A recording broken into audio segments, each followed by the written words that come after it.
Dear Lord, thank you for bringing us here today, and thank you for bringing us in good health. We pray for our city, Lord, and we pray for our state and our country. We just pray for the times we're going through, that we can get through it. And I pray that you guide our decisions making tonight. In your name we pray, amen.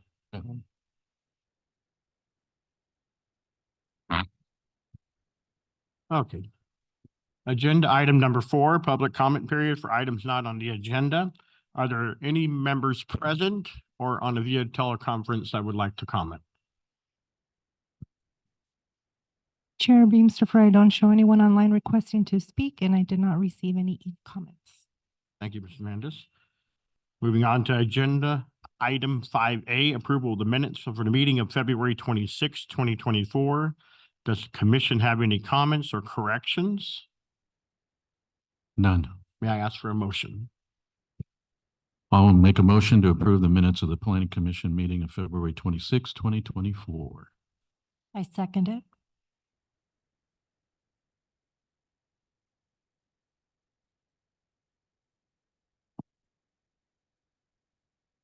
And that passes.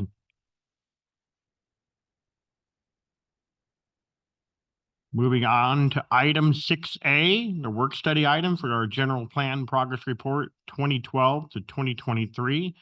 Director Monique.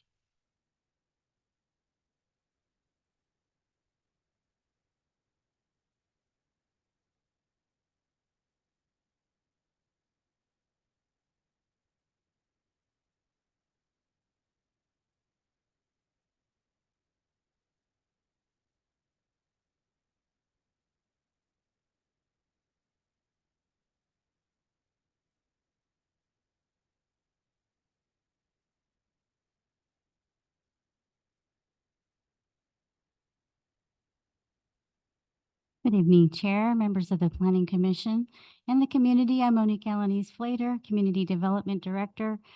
This evening is a presentation on the General Plan Progress Report for 2023. This aligns with the City Council strategic goals: quality of life, partnership and collaboration, organizational effectiveness, economic opportunity, and community engagement. Every city and county in California is required to have an adopted general plan to guide the long-range development of the community, prepared in accordance with detailed statutory requirements. The general plan contains 10 elements or chapters, with the goal providing policy guidance that maintains the community's vision for the future. And here is the 10 elements of the City of Hemet General Plan, which includes land use, community design, circulation, community services and infrastructure, public safety, open space and conservation, recreation and trails, historic resources, art and culture, and housing element. Land use, circulation, housing, conservation, noise, and safety are mandatory. State law requires that the city submit an annual report on the general plan to the City Council and the Governor's Office of Planning and Research and the Housing and Community Development Department. The main purpose of a periodic review is the city's progress in meeting its general plan vision, to grant the City Council an opportunity to adjust or modify its policies or approach to ensure the city meets its stated goals. While the city has been submitting housing element progress reports annually to HCD, this is a second comprehensive review since the city's progress in implementing the general plan since 2019. This evening, this presentation also includes the most recent housing element update for 2021 to 2029.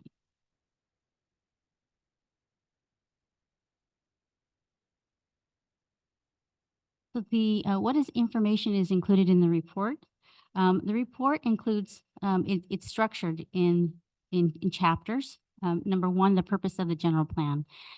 2, adopted general plan amendments since 2012. Proposed general plan amendments that have been adopted.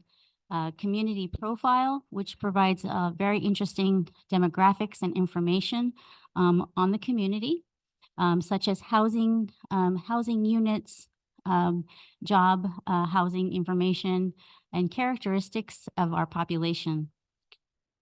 We also have a housing element progress, which will also be submitted to state HCD on how we did for 2023, how we've implemented programs that are currently underway or have been adopted, proposed implementation programs for 2023 and fiscal year 2023-24.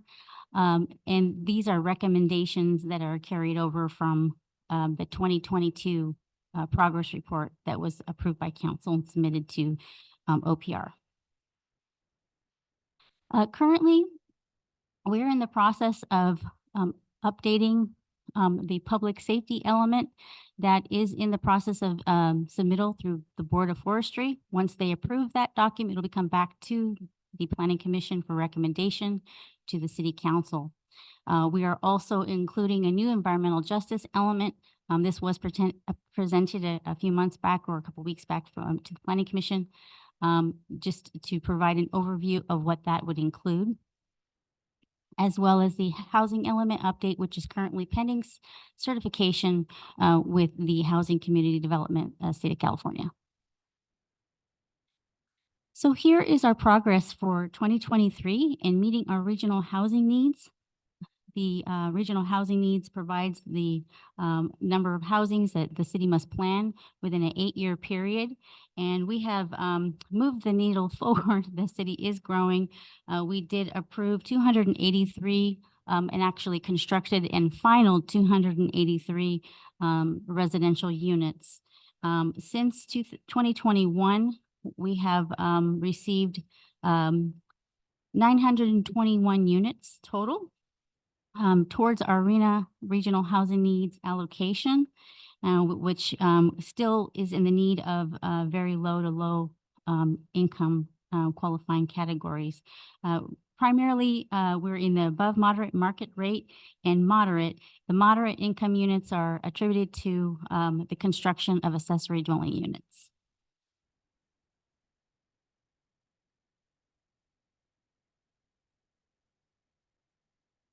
So the affordable housing is quantified as low income per state law. And the basis for affordability is that someone should not pay more than 30% of their gross income in accordance with the Health and Safety Code. So we're looking into that right now on possibilities. And more recently, we've approved an affordable housing project that will help facilitate that for our regional housing needs requirements. So these are the recommended goals moving forward. The Planning Commission, I encourage the Planning Commission to provide input. We'd appreciate the input and recommendations to the City Council in priority. These are the recommended focus areas that we would like to recommend to the City Council that we pursue in the upcoming years. And so those include engaging prospective investors for shopping centers. We have an ICSC, the International Council of Shoppers Convention coming up in Las Vegas. It's a very large event where we have opportunity to meet with hotel investors and retailers to bring that to the community, as well as pursue sustainable tourism, economic development strategies, and business retention and attraction, as well as preparation of a marketing plan. And the great news is that recently the city did hire a new economic development manager, and he has been tasked with preparing an economic development plan that will be brought back to Planning Commission for recommendation and to the City Council. Also, some of the focus goals would be re-engaging with businesses for business support programs. Also, this was not included on this list, but also workforce development, which is one of the strengths of our new economic development manager. Evaluating strategies to obtain credit towards our regional housing needs, and update to the landscape and design guidelines. Also, and number 7, to seek grant funding for open space, recreation, and trails plans. This concludes my presentation. Staff would be appreciative of any input and recommendations for the Planning Commission, and I am open for discussion. Thank you. Thank you for that presentation, Director Monique. Does commission have questions for the staff? I do, but I'll defer down here. Appropriate time to, I had sent an email. Because there are some, I went completely through this again. So. The planning, the agenda, this is I brought up because in some of the categories of the PSP 24, and which is for public safety in both, it was identified that they were choosing to put after school care, that kind of stuff, as crime prevention. While it is getting the kids off the street and getting homework done and showing them a different way other than crime, there are other things that the police department has implemented that need to be identified with this, to give credit to the police department, basically. They have the cameras that are up there finding the stolen vehicles. You've got your drones that are being used.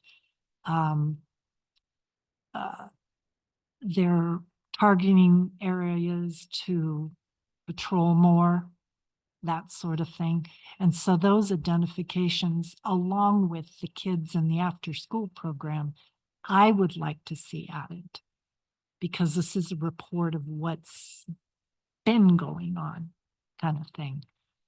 So You get a question for staff out of this, or? what they think of it. So, yes, Go ahead. was there a yeah, Yeah. if you'd like me to respond. So what I did is incorporated, or would be incorporating into the completed and the in progress items for public safety compliance, police department sections. We would incorporate what the police department has been implementing in the past year. That includes not only the items that were listed prior, but the retail theft grant, the 2.5 million grant awarded to the city for crime prevention in our community, and that was in 2023. Also, the police department has started the build of real-time crime center and is currently installing technology to go that's going live at the police department as part of the grant, as well as the Flock video management system cameras throughout the city that have been installed for security, as well as the storefront vandalism relief program, the drone program, which Commissioner Clark mentioned. They have, received approval to continue to the drone program for the first responder program. And also there was a clarification about fire department that we should incorporate more information about the fire department, which we do have in this report, except that one in particular, I would just modify it. It was more specific to what is the fire department doing with reference to fire department or fire codes. So in 2022, the city amended the building code and fire code. So on that particular item, we would just revise it to only reference for that element, the adopted fire codes. And then the other updates that were done to the building code will be, they're already placed in the appropriate location.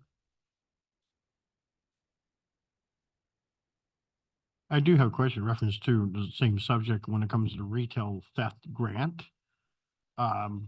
is the retail theft grant more for the business itself, not for Hemet PD to use towards equipment? Because it looks like they're wanting to allocate some of that money to buy the higher personnel and so on, but what about the business itself?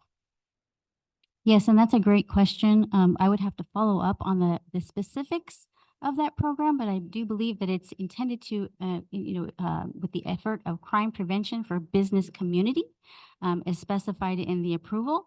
And that would be, to help and aid our business community. Like, it just looks like they're taking that $2.5 million and just giving it to Hemet Police Department, and I don't really see anything about where it's going to help the business owner. So, Yes, and I know that they have the storefront vandalism relief program that is specifically directed towards the business owners. We do have efforts to help our business community through this grant. any other questions? I have questions. You good? Hi, Monique. Thank you for the presentation. On the community profile update, I noticed the population really has stayed flat for the last 4 years. So I'm wondering, do you have any kind of indication on why it stayed so flat over the last 4 years? And it does have an impact into my next topic, which is the housing element. Yes, that's a great question. So what we're seeing is the population information from the American Community Survey, the Census Bureau. Their information is usually a year behind in gathering that information. So from what I understand, we have had an increase, almost 9,000 population increase in the last 10 years since 2013. But yes, within the past few years, these in terms of the population, it's been steady, but we are seeing a growth trend. Yeah. Okay. So as far as the community profile update goes, I don't see any major change there. My next question has to do with the housing element.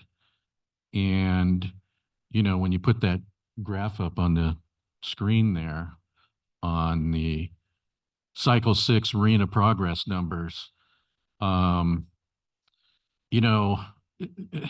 low and extremely low. And then the next category, low income. I mean, those numbers, 812 and 732, personally, I think they're ridiculous. But my question is, we have a lot of mobile home parks within Hemet. I got to believe, is it not allowed to use existing mobile homes or new mobile homes in these numbers? I mean, a lot of these communities are low income, so. Yes, it's one of those questions. If it's a new unit, it has to be a new development on a vacant piece of land that counts towards. So our existing housing stock that we had previously does not count towards our housing unit capacity for Yeah. land. So we have encountered, we have a high population of mobile homes, and we can utilize that through other housing programs to assist our seniors, or the rental rehabilitation program to help modify or to help repair. But we cannot, if it's an existing unit and they put a new one on the property, they just replace it, it doesn't count towards our regional housing needs. What if the space was totally empty and they put a new unit on there? If it was empty and if it was due to fire damage, we would have to identify if it was a replacement due to fire damage. If it was just a vacant, yes. If it was just a vacant development and it was a new one, yes, we could count that. You can count that? Yes, however, if it's within an existing mobile home park, most likely we already have that tracked as the number of units that were in that mobile home park. Okay, because I've witnessed at the lakes, or Hemet West is what it used to be, right? They have a few of these empty slots. I mean, there's totally I mean, these are blank pads. No units that have been there ever since the park opened. And I've noticed that they've started to fill those now. One just went in the other day, right behind where my aunt lives in that community. And I mean, it's brand new. I don't even think that somebody's living there right now. But as soon as someone gets in there, I'm sure that it may qualify. Yeah, so that's a great point, and I will look into that. Okay. All right, cool.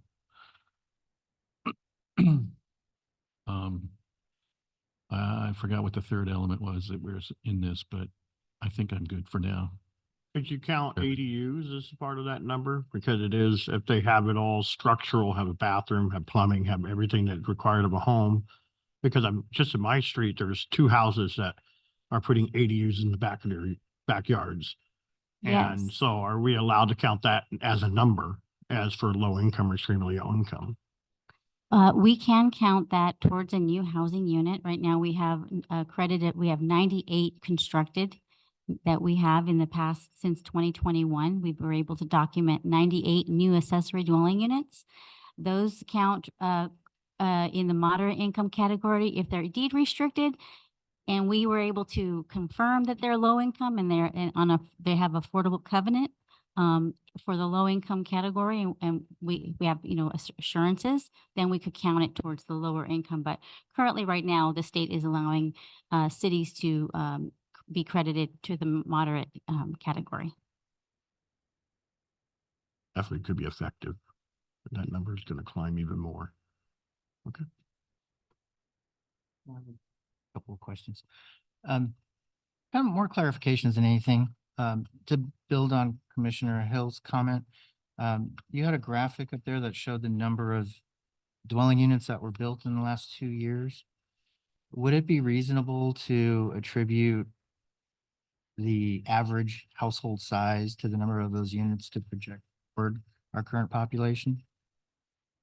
We certainly could. Currently, right now, our households per unit is it's changed. It's 2.6, I believe, 2.6 persons per household. In the past, I know that we were allowed to utilize 3 persons per household. You could essentially, identify what the potential population is or what the projected population is. We have received some numbers that came in potentially by 2030, we would be at 120,000 within our current jurisdiction.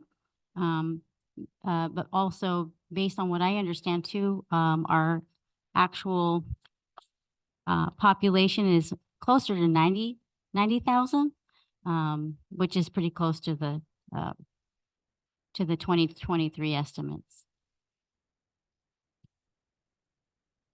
So with that, I'm just going to finish my thought. I apologize. So if we look at the potential for development in the city right now, we also have over 5,000 housing units in the development pipeline, which are either constructed, they're recorded, they're pending a final map, or they're a map that's been recorded and now the developer is building on the lots and going through each phase.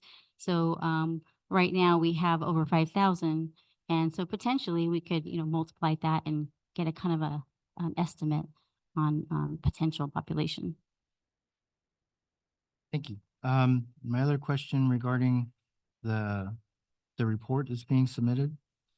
For some of the policies or programs state that they're completed, and some of them state that they're, based on implementation of projects at basically the design review phase. But for any that are sort of maybe some of the programs that are midway through the process, they're not completed, but they've started. Is there a metric by which we can report to the state where we are with some of those working on programs, if you will? Yeah, we can certainly look at the ones that are in progress. I would need a little more direction on how to prepare that metric, but I would be happy to include additional metrics for this report. Okay, so I was taking a look at the general, some of the general plan goals and policies and programs. And the only advice I might give is that similar to mitigation monitoring, or mitigation measures, there's usually some sort of, identifies who the responsible party is, what the timeline might be. And it would be reasonable to assume that the 2030 general plan, that these things should occur prior to 2030. But that's still 6 years away. So if we could maybe identify more specific timeframes on some of those implementation items, I think that would be beneficial. And then to make a determination as to how complete something is, 50 estimates, even 25%, 50%, 90%, might be of noteworthy to include in the report to the state. Great question. That's all I have. On this one. I do have just a couple questions for staff because it's written on the report. Page 19, CDP 12, downtown parking landscape completed. It says completed on well, ongoing and completed. Can you give me some examples of what downtown parking landscape the city has done to call it completed?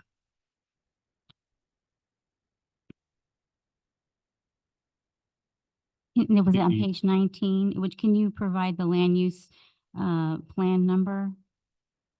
CDP 12. Okay, Downtown parking landscape.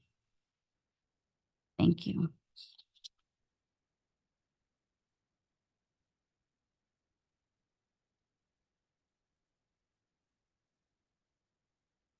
Okay.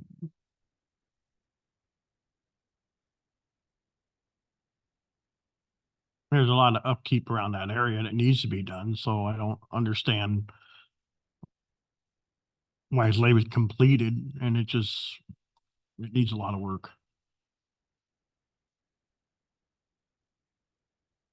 Okay, let me take a look at that. I'm just to, better understand that. I think, the community design plan for the downtown, incorporated landscape standards, that we would incorporate for new development, through the specific plan, the downtown specific plan that was adopted in 2016. But yeah, that's correct. And I think you make a great point that, as Commissioner, Vice Chair, Pap mentioned, we could look at and really, where are we at in terms of our progress? And what does that metric mean? Did we complete it? And what was that? So for example, we're barely, meeting our goals in looking at the downtown implementing through potentially multimodal, development and urban greening opportunities in the downtown. So, I think that I should look at this and maybe do some modifications to that. Couple other questions. I did sign up for the Alert Him at California. I don't know if you guys did that, a link that, as kind of Commissioner Clark was talking about, like during times of crisis of what storms or earthquakes, the Red Cross shelters, where are they located? Where do we go? Where do we point people when crisis hits? And so I did sign up for the alerthim.com. And the other question I have is the EOP report. On page 25 of the report, it said it was last updated in 2013. And prior to that was 2007 to 2013, which is only a 6-year span. And now we are coming over to almost to 11 years and we still have not come up with a report yet. Yeah. So why is that? Yeah, so we had our safety coordinator for the city had left the city of Hemet. And most recently, the Department of Life Safety hired a emergency services coordinator, and she came from our department, our housing division. So she started at the Department of Life Safety, I believe, a week and a half ago or 2 weeks ago, and she will be charged with preparing that EOC plan. Okay, guys, I still think at some point, you don't have to have a meeting over it, but a little email or so saying this is where, this is where Red Cross shelters are. This is where, just so in case we have a massive 9-pointer earthquake in the middle of the night, we can say, go to these places instead of going, I don't know. So, and, disadvantaged communities, let's see. I don't think I have any other questions. Commissioners have any questions before we end the work session? Not for this, thank you.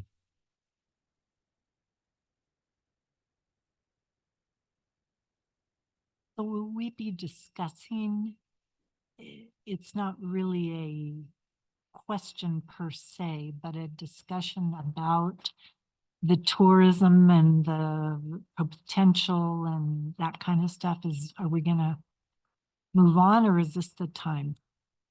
Great time to bring that up. Because I'm at a loss, first of all, tourism. I was part of a city that had tourism. You had bed and breakfasts, you had hotels people could actually stay in. That's one of the very first elements to accommodate any tourism is that bed tax. And that is an important source of income. Currently, for instance, the Diamond Hotel is not open to the public. It is strictly Section 8 housing. So we're not getting any bed tax there. The Hamptons is probably the best moderate one. And so what tourism? Is it Diamond Lake? Have we identified what we want? Ramona Pageant, that's been that way for a long time. And if that's what we're hinging it on, I think we need to find other tourism spots. Hiking, official, even the skate park, getting in with the skate community and having a destination for competition. That can also aid tourism. So I don't know how we're going to get there without having the basic elements of that sort of background support. Yeah, without the downtown area being, spruced up, and if you go to other cities where they've got the downtown district, which is really, you got like brick or cobblestone streets, and the facades are, modern looking. You got nice shops and restaurants, and that brings into tourism. You know what I'm saying? But I versus having any kind of recreational park, I don't know how else you get tourism in here. And we're 30 minutes from any freeway, so it's not easy access.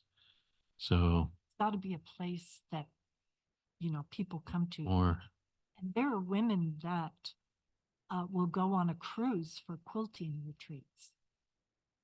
wow.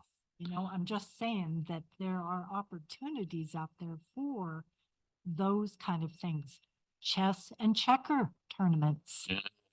Go ahead. I'm Director just- Monique, have we gone back to drawing board with EMWD in reference to, we talked about this before, but many years ago when they were building Domagoni, they talked about body contact. We were gonna get all kind of hotels, we're gonna get all kinds of stuff, and then EMWD's just changed their mind at the last minute and just decided to make it fishing only. Have we gone back to maybe negotiate with EMWD to see if they would maybe reconsider or look into it to see if we can make that a body contact place? That's a great question. I don't have the answer to Diamond Valley Lake in the coordination with EMWD for body contact. But we do, acknowledge that is one of our greatest assets in the community. And we want to promote the opportunity and to celebrate that.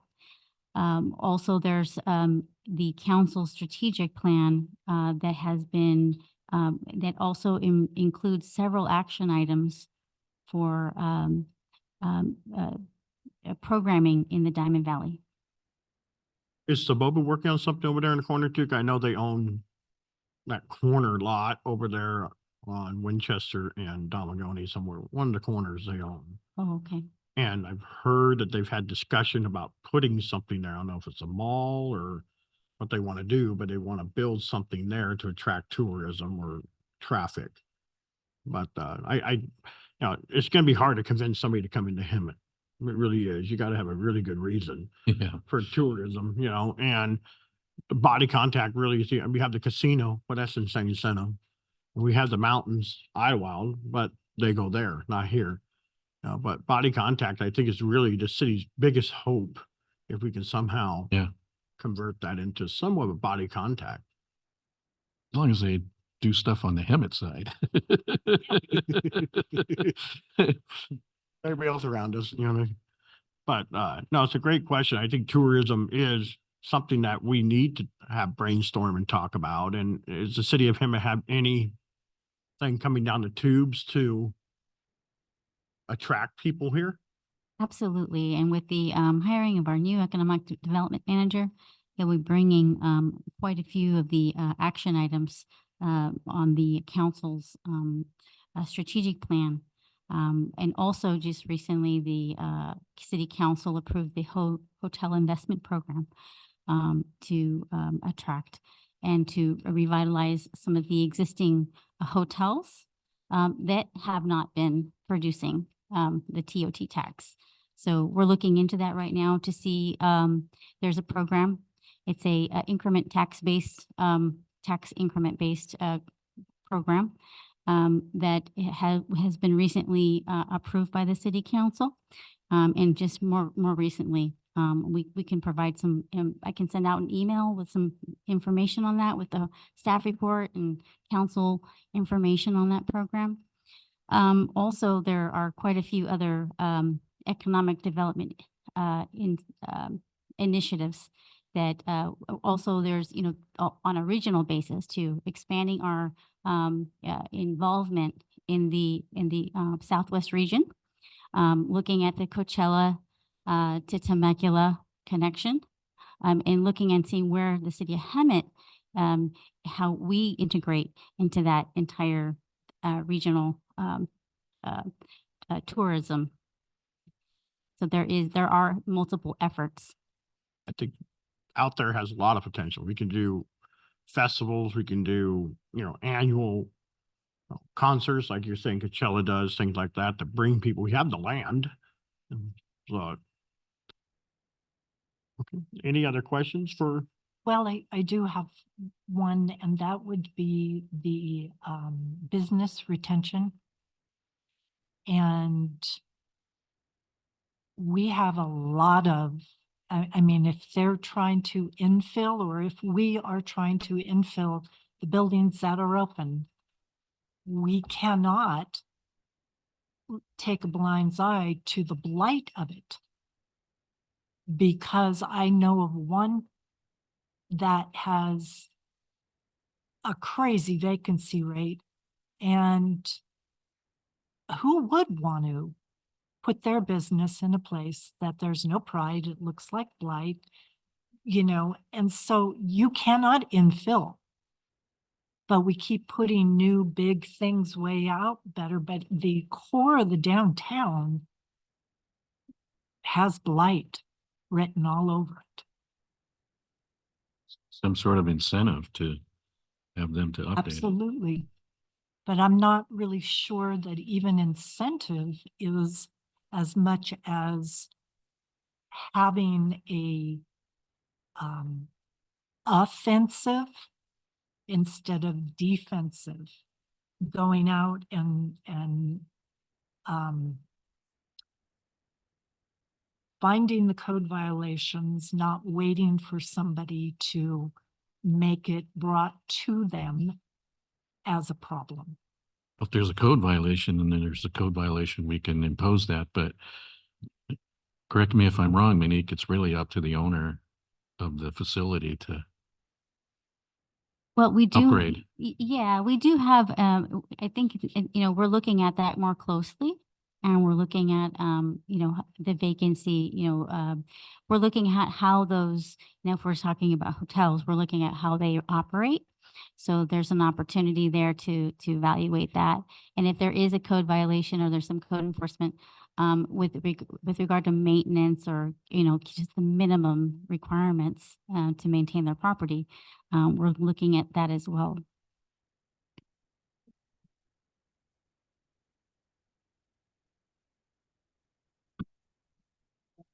Not being watered, or it isn't being kept up, or the plants are not water friendly. That's what I'm talking about is not waiting for somebody to make a complaint to be on the offensive, so that it kind of brings the landlords to task. Are you familiar with the ClickFix app? Yes, There you go. well, that isn't always Hit and miss. effective. I do know about it, but I know that it's not what we need to make those businesses more appealing to come into buildings that are already there. There's just no pride, I guess. It's like putting shine on the city.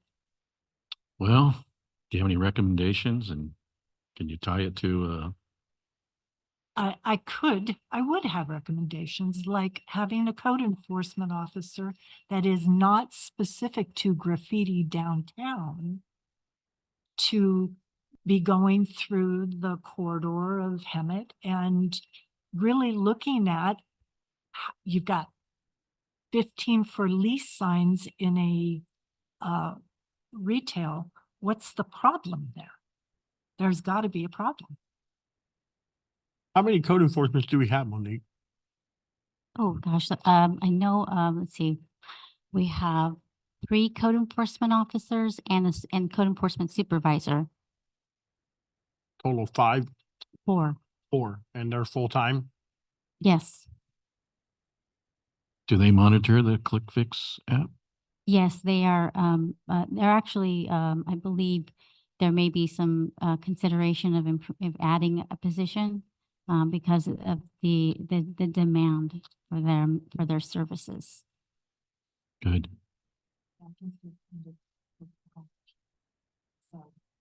All I'm saying is it's putting some shine on the city, like getting some of the older things looking kind of bright and new, and because that's not there in a large portion of the old town downtown.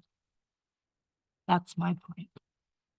It's hard because we always notice little things, and with 4 code enforcements, I understand it's hard to keep up with the workload. I don't know if the city has done, like, for example, last year, Hemet PD with the new section code to put on your business windows so that they can have access to come on your property and remove that transient off of there if there is.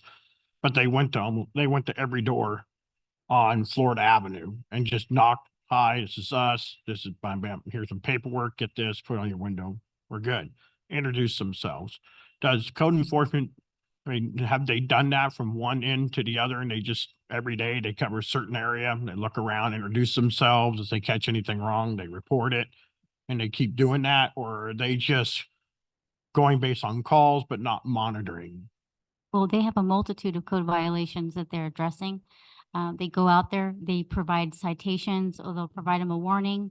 They'll come back if they don't comply, even to, landscaping in the front yard, not providing, a driveway, just the basic essentials.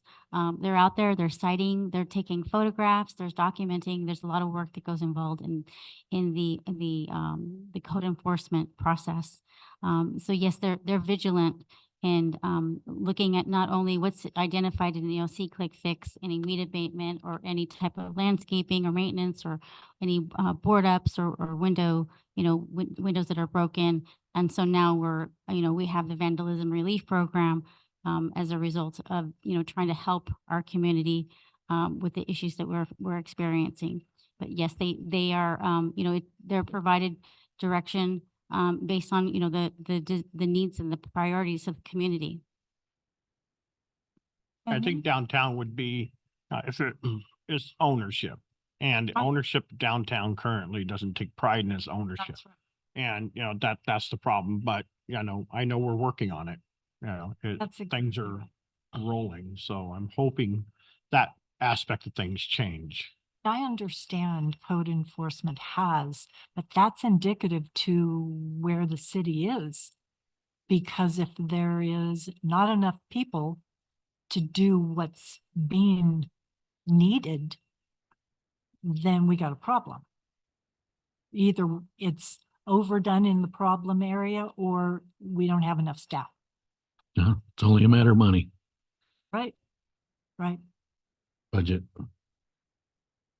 I'd like to add something regarding tourism, since two of our other commissioners brought it up.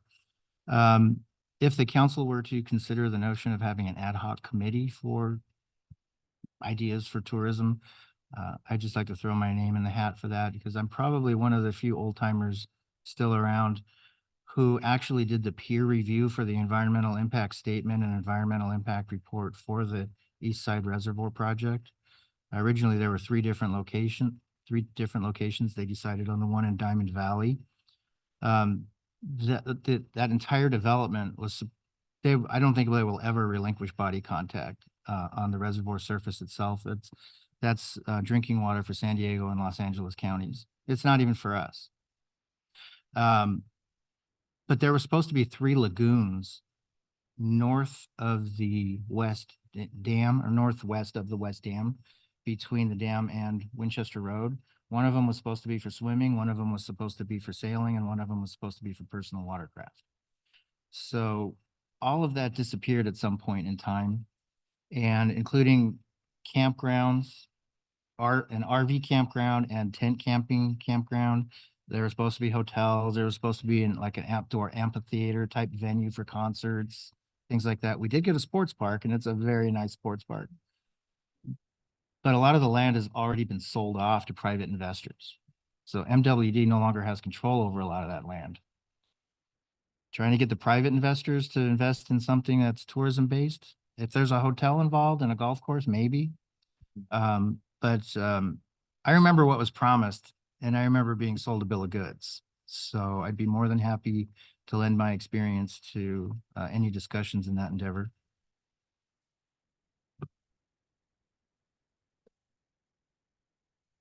Any other questions? I don't know. I think Monique is getting exhausted here. Great job. Thank you, Director Monique. And then we just basically close work study item. We don't need, there's no approval or. Chair Beamster, I received a comment through the Zoom link through the chat. If you allow for a public hearing to be opened. For public hearing then? Okay, we're gonna open up for public hearing.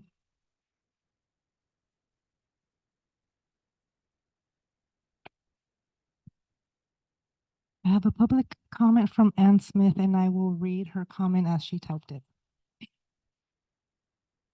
I wish the Community Development Director would actually give a straight answer to some of the questions. As regards to people coming to Hemet, the comments regarding a destination are well taken. It would help if the city manager made a bigger effort to encourage businesses to enter our market. I know Mayor Mills has made an attempt, and it sounded like it was moving along a little. However, it seems to have stalled. We don't seem to be getting a lot of help from the chamber. Additionally, there is something wrong with the C-Click Fix app. It is not working. That's the end of the comment. Thank you very much. We're going to close public comment, public hearing.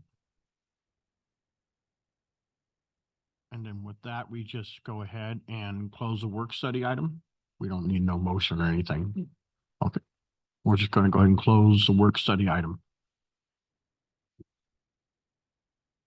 Thank you, Director Monique.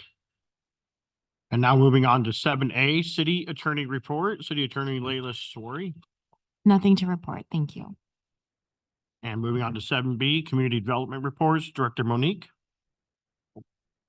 Give her a minute. Got her running.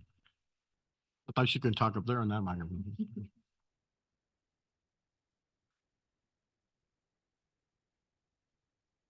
I just wanted to mention that there are 2 training opportunities for the Planning Commission.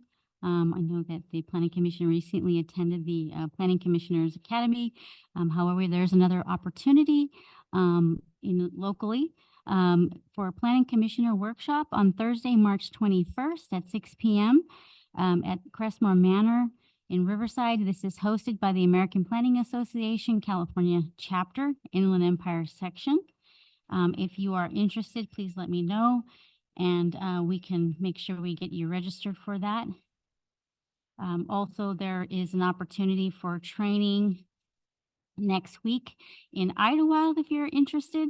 It was mentioned today in our meeting. Our city attorney is going to be conducting AB 1234 training for the planning commissioners. It was recommended that planning commission attend when possible. And I know, I think there may be some requirements that the planning commission does attend at least, and I'll have to defer to our city attorney, Layla.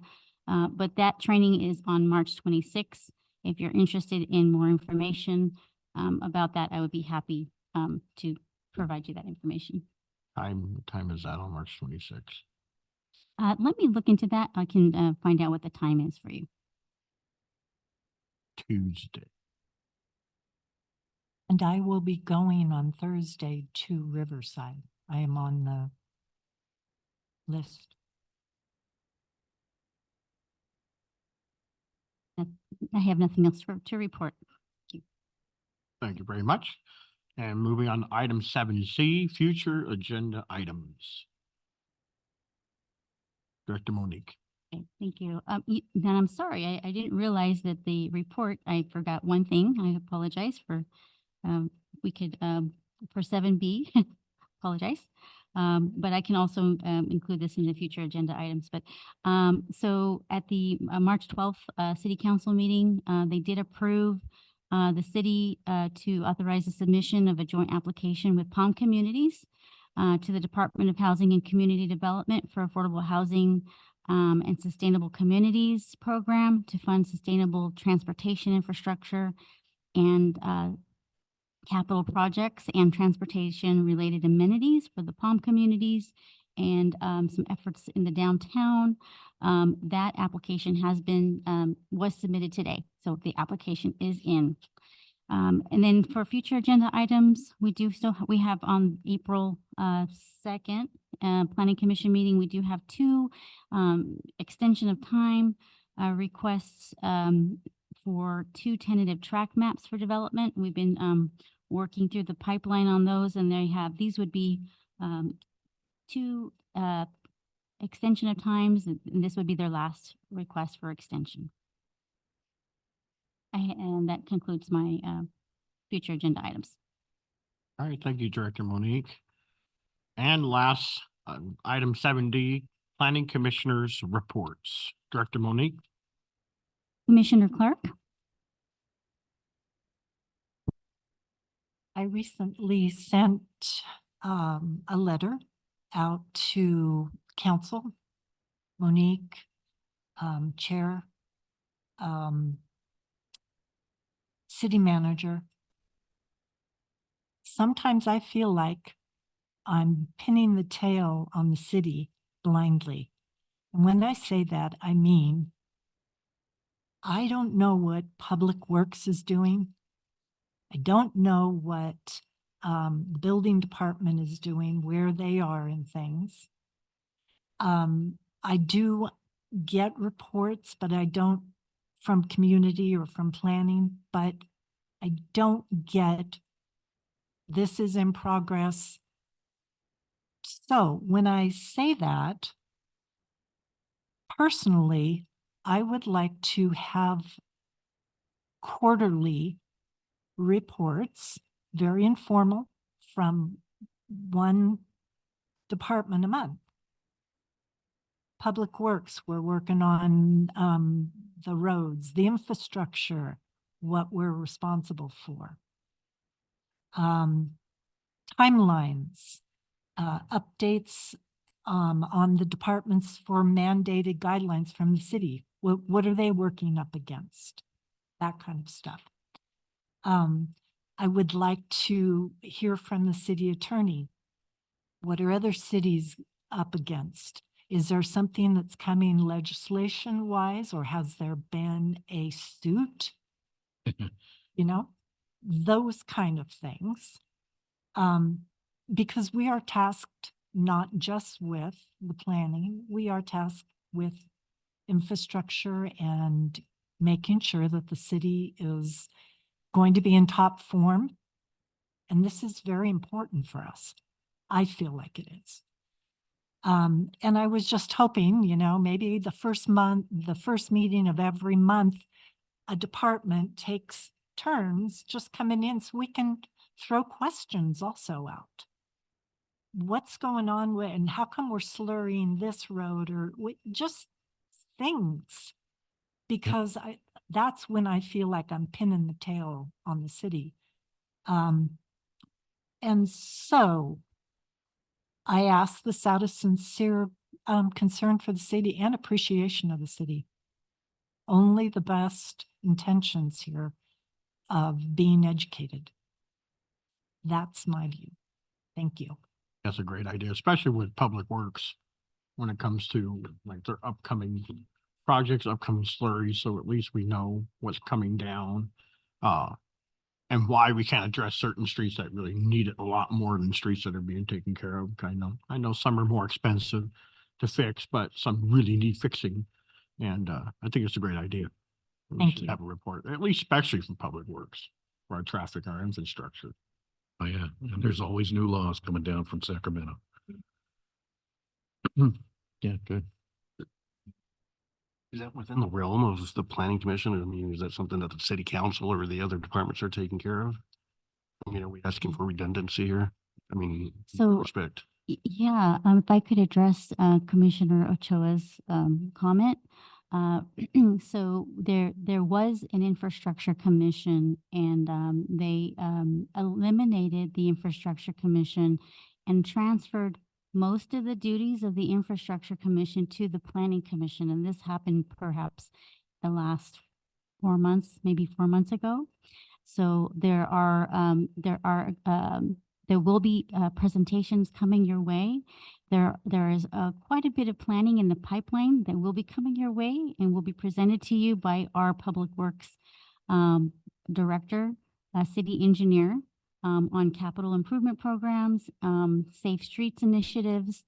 So you'll have the information that and the opportunity to provide input as well as dialogue.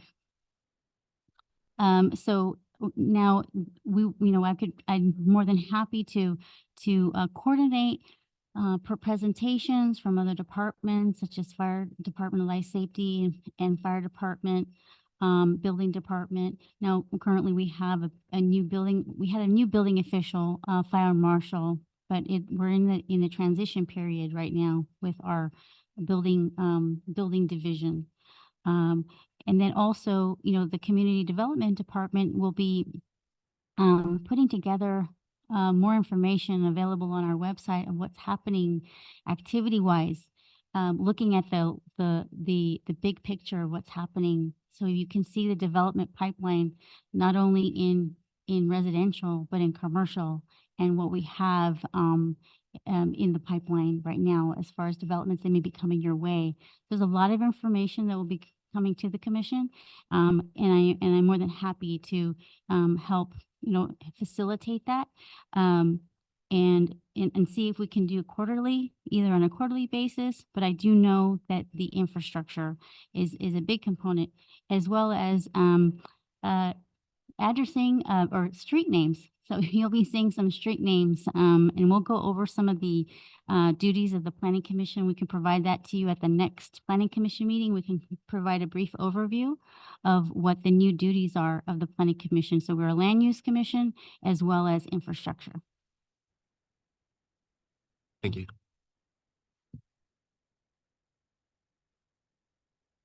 As far as reports go, I did attend the project or the Planning Commission Academy in Long Beach a couple of weeks ago, and I found it very informative. And I'm happy that the city allowed us to attend. Thank you. Thank you. Commissioner Hill?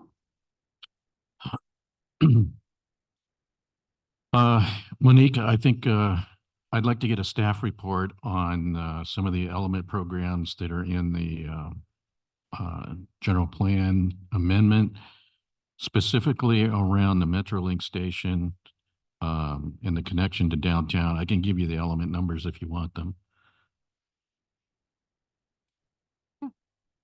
LUP 26, LUP 30, and I think it's CDP 15. I'm kind of curious to see what RTA's response would be, especially with the bullet train program going on right now with, I don't know, is RTA involved in that at all? Have they put us on the back burner? Are we still on the back burner? Is it going to happen? When's it going to happen? What's the latest update on this? And now so more recently, the application that was submitted to the state includes a mobility hub in the downtown. Agreements have been executed by RTA and the city, as well as agreements with the Riverside County Transportation Commission for the railroad corridor for the bicycle and pedestrian improvements. Now, as far as the long range plan for Metrolink, that would be a future long range, but we still have to keep that right away is owned by RCTC, and so that is planned for the Metrolink still. Okay.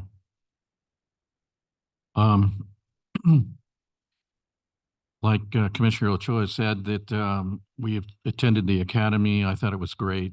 Again, I went last year, but this year I picked up more than I did last year, being familiar with it. I think it would be very good if you were there as well, because there are a lot of senior planners that are there, and it's not only for commissioners, but it's also for planners, city planners. And there's a few city attorneys that show up as well. And in fact, I talked to one group out of Bakersfield. They brought all the commissioners, they brought their senior planners, and they brought their city attorneys, that whole staff. And I think it's a great idea to exchange ideas on methodologies and stuff like that. I'm also going to be on vacation starting Monday for the next 2 weeks, so I'll probably miss the next planning commissioner meeting, the beginning of April. Can't go on vacation? Oh, okay. A free ride? And that's it. Thank you. You. Vice Chair Papp? A few things. First of all, thank you again for our attendance at the California League of Cities Planning Commissioners Academy. Even though I missed the first evening, we got there late that night. My wife joined me, and we did some sightseeing while we were there. We stayed a couple of extra days even. So I was very actively engaged in a lot of the courses and brought home a lot of good information, including a lot of new legislation coming down the pike for housing specific bills. I think it might be a good idea for city staff to take a look at the California League of Cities website for the conference and download some of the materials. Specifically, I think it was the Friday mornings session where the panel was discussing a multitude of new bills that are coming down that could have severe impacts on housing. But one of them, I learned a new term, a new acronym. This is planners love to speak in acronyms, YIGBY. If no one's heard that one, it's yes in God's backyard. This is to allow for religious institutions to have accessory dwelling units on their properties. The next thing I wanted to speak to, I already did regarding the new housing legislation coming forward. And then the third item I'd like to discuss, I'll try to be brief. I sent Director Monique an email earlier today regarding my concerns about some of the projects we've looked at and the CEQA determination based on the previous environmental impact report. I did some research, but I wanted to point out it was a little hard to find some documents on the website. In particular, I was looking for the statements of overriding considerations for the 2012 environmental impact report for the general plan, which is actually a program EIR.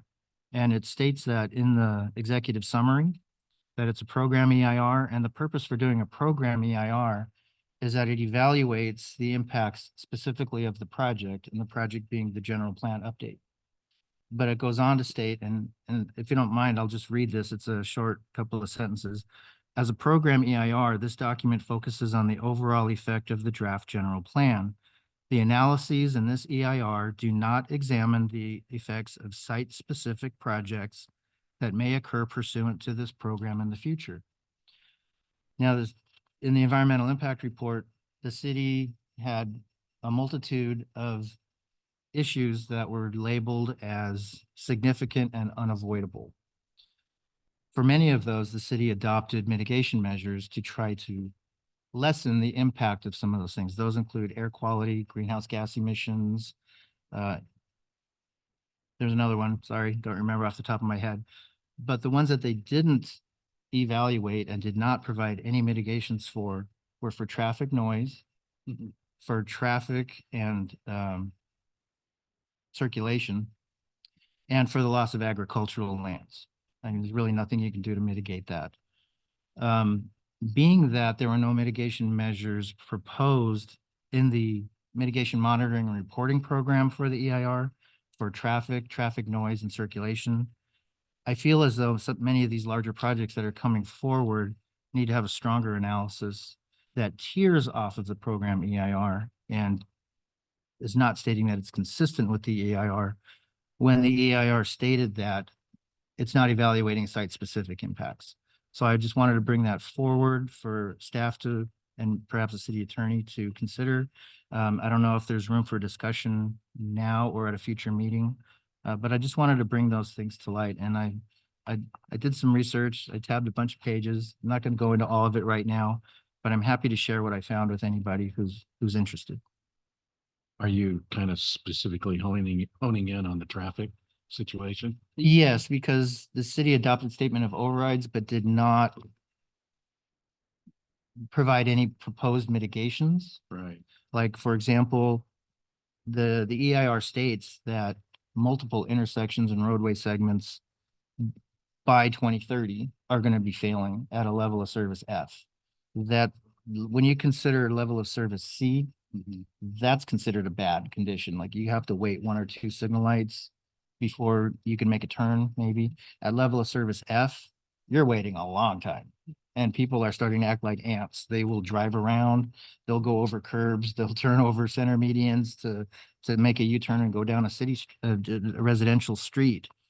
So I'd just like to see a little bit more in the way of analysis for some of the larger projects moving forward. The impacts related specifically to traffic and roadway segments on State Street, Florida Avenue, and Sanderson Avenue were mentioned in the program EIR. Can you do a presentation or email or provide packets of that? I don't How think does I that can work? do that. That might be a Brown Act violation. Yeah. I'm not sure. I think that'd be more for staff to disseminate. Okay.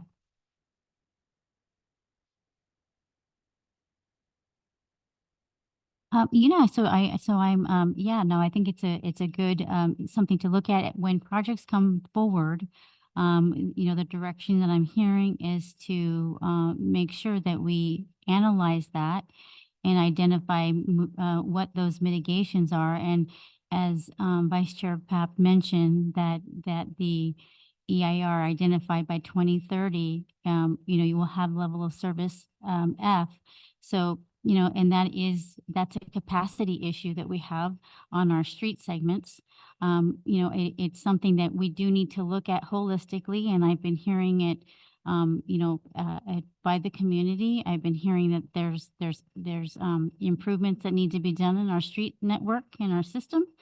That is a, you know, traffic related, analysis that needs to occur. So, I am definitely, I'm hearing what the commission is saying. I'm hearing the concerns that we have, and looking at what the mitigations are, you know, more, carefully, and looking at how, you know, how our projects are moving forward. Does it mean that you just keep allowing them to just increase traffic and not do anything? You know, there's no type of mitigation to remediate that, increase in traffic. By what specifically this is called, so I can do research? I would just I'd recommend reading chapter 2 of the general plan EIR. It's the executive summary. Oh. That pretty much lays it all out. If you can find it, I would look for the statements of overriding consideration. It should have been, it's attachment 2C, I believe, to one of the city council resolutions. I believe that What was it? resolution number 4475. I was able to print out a copy of the resolution, but not the attachments. And when I searched for the attachments, I could not find them. Can you repeat the resolution number? Yes, 4475, which was adopted by the city council on, I believe it was January of 2012. January 24th, 2012. Thank you. And the mitigation monitoring and reporting program is Appendix H of the general plan EIR.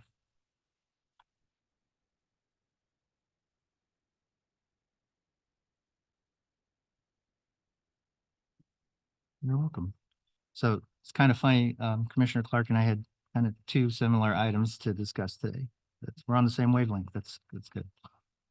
And that's all I have for this evening. Thank you. Thank you. Chair Beamsterfer?